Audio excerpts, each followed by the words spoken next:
हाय, मैं हूं doctor Jitesh Jain, ligament injury and joint replacement surgeon. आज हम बात करेंगे लिगामेंट एसीएल लिगामेंट रिकंस्ट्रक्शन की लेटेस्ट टेक्निक के बारे में।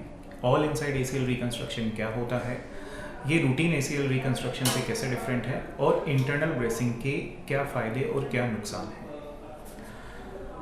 एसीएल रिकंस्ट्रक्शन के अंदर ये नी का मॉडल है जिसमें ये नीचे की बोन या लेग बोन है, ये ऊपर की बोन या थाई बोन है। ये एसीएल इन दोनों हड्डियों के बीच में एक रस्सी जैसा या तंतु जैसा स्ट्रक्चर होता है जो टूट जाता है। एसीएल का काम होता है इन दोनों हड्डियों को स्टेबिलिटी देना। तो जब ये टूट जाता है तो ये इस तरह से इनकी स्टेबिलिटी खत्म हो जाती है और हमें घुटने में लचक आती है। रूटीन एसीएल रिकंस्ट्रक्शन में हम आप ही के शरीर से दो टेंडन्स लेते हैं यूजुअली, जिन्हें हैमस्ट्रिंग टेंडन्स कहते हैं। इसमें एक नीचे की हड्डी में एक टनल बनाई जाती है। यहाँ से लेके इस तरह से एक टनल बनाते हैं और उसके अंदर स्क्रू की सहायता से लिगामेंट वापस आपके घुटने में लगा दिया जाता है। ऑल इनसाइड एसीएल रिकंस्ट्रक्शन एक लेटेस्ट टेक्निक है जिसके अंदर टनल की लेंथ आधी रह जाती है। टनल यहाँ घुटने के नीचे यहाँ से शुरू होकर पूरा यहाँ तक बनाने की ज़रूरत नहीं पड़ती है और टनल की लेंथ हाफ लेंथ से हमारा काम हो जाता है। तो इसका ये फ़ायदा होता है कि रिकवरी बहुत फास्ट होती है। पोस्ट ऑपरेटिव पीरियड के अंदर आपको दर्द सूजन कम होता है क्योंकि जो लेग बोन के अंदर टनल है वो आधी दूरी में ही बनती है। तो ऑब्वियसली ये ब्लीडिंग कम होती है पोस्ट ऑपरेटिव पीरियड में, इससे सूजन कम आती है, आप रिकवरी फास्ट होती है, आप जल्दी से जल्दी वेट बेयर कर पाते हैं। दूसरा ऑल इनसाइड एसीएल रिकंस्ट्रक्शन का ये फ़ायदा होता है कि टनल लेंथ कम होने से जो हमें टेंडन की रिक्वायरमेंट है वो कम हो जाती है। तो जहाँ रूटीन एसीएल रिकंस्ट्रक्शन में हमें दो टेंडन्स चाहिए होते हैं, हैमस्ट्रिंग टेंडन्स, दो तरह के हैमस्ट्रिंग टेंडन्स होते हैं बॉडी में।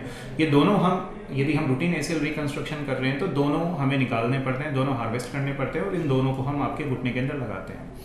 लेकिन ऑल इनसाइड एसीएल रिकंस्ट्रक्शन में दोनों टेंडन्स की जगह एक ही टेंडन से काम चल जाता है क्योंकि टनल की लेंथ आधी है। तो ग्राफ्ट की साइज़ बहुत ही स्मॉल हो जाती है लेकिन स्ट्रेंथ फिर भी उतनी ही रहती है। तो ये एक दूसरा फ़ायदा है ऑल इनसाइड एसीएल रिकंस्ट्रक्शन का।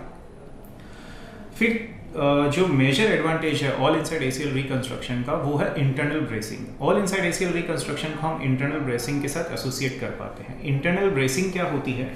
इंटरनल ब्रेसिंग एक रस्सी जैसा स्ट्रक्चर होता है, इंटरनल ब्रेस, जो कि ग्राफ्ट के साथ इनकॉर्पोरेट करके हम घुटने के अंदर लगाते हैं। इसका ये फ़ायदा होता है कि जब हम रूटीन एसीएल रिकंस्ट्रक्शन में जब ग्राफ्ट घुटने के अंदर लगाया जाता है तो ये ग्राफ्ट की ब्लड सप्लाई धीरे धीरे डेवलप होती है। ये सपोज कि 2 से 3 महीना लेता है। इस दौरान ग्राफ्ट के ऊपर यदि हम वेट बेयर करते हैं तो इसकी ग्राफ्ट के लैक्स होने का खतरा बना रहता है, इसके टूटने का खतरा बना रहता है। इंटरनल ब्रेसिंग के फ़ायदे ये है कि इंटरनल ब्रेसिंग से आप इमीडिएटली पोस्ट ऑपरेटिव पीरियड में पूरा वेट ले सकते हैं क्योंकि इंटरनल ब्रेस ग्राफ्ट से बहुत ज़्यादा मजबूत स्ट्रक्चर होता है जो ग्राफ्ट के साथ लगाया जाता है। तो इनिशियली ये लोड लेता है और ग्राफ्ट को प्रोटेक्ट रखता है। तो ऑल इनसाइड एसीएल रिकंस्ट्रक्शन के साथ इंटरनल ब्रेसिंग की जा सकती है, ये इसका एक दूसरा मेजर एडवांटेज है। अब हम बात करते हैं कि इंटरनल ब्रेसिंग के नुकसान क्या है। इंटरनल ब्रेसिंग टेक्निकली एक डिमांडिंग प्रोसीजर है। इसे यदि सही तरीके से नहीं किया जाता है तो पोस्ट ऑपरेटिव पीरियड में हमेशा नी की जो रेंज ऑफ मोशन है उसका लॉस का हमेशा रिस्क रहता है।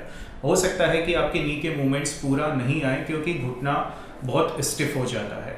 तो इंटरनल ब्रेसिंग उन्हीं को करनी चाहिए जिन सर्जन्स को इसके अंदर टेक्निकली दक्षता प्राप्त है। तो ये होता है ऑल इनसाइड एसीएल रिकंस्ट्रक्शन और इंटरनल ब्रेसिंग।